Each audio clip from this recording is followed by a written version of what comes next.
Minister, you may have seen recent polling on Irish people's views on the EU, and certainly it's at historically low levels, and I believe that this is due in no small part to what is now almost a cliché, and that is the bureaucratic stranglehold that Brussels has on every single aspect of our lives, particularly agriculture.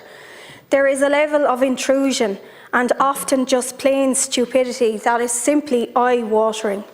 Only yesterday, the ICMSA characterised the EU's Commission's proposals to simplify the CAP as unconvincing, and while they may involve some minor changes or minor improvements for some farmers, the overall regulatory tide shows no sign of easing. Let's be clear, the CAP is not fit for purpose. It is a one-size-fits-all policy designed in Brussels, far removed from the realities of farm life, while leaving Irish farmers drowning in paperwork, compliance costs and ever-changing regulations that seem to change with the wind. The figures speak for themselves. In 2023, the average Irish family farm income was just €31,000, and for many small farms, it's far less.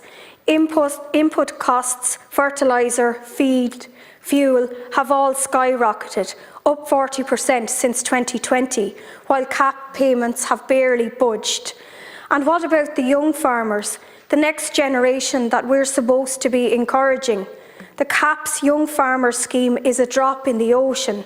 As I understand it, the current funding for the Young CAP Farmer Scheme, specifically the complementary income support for young farmers under the 2023-2027 CAP strategic plans, is mandated at a minimum of 3% of each EU country's direct payments budget.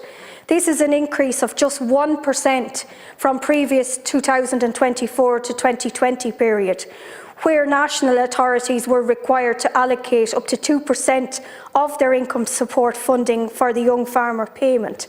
Is it any wonder that young farmers are saying they do not believe the EU rhetoric matches the reality of the crisis? And in terms of nature restoration, I just want to add that Brussels has highlighted time and time again that there are food security issues.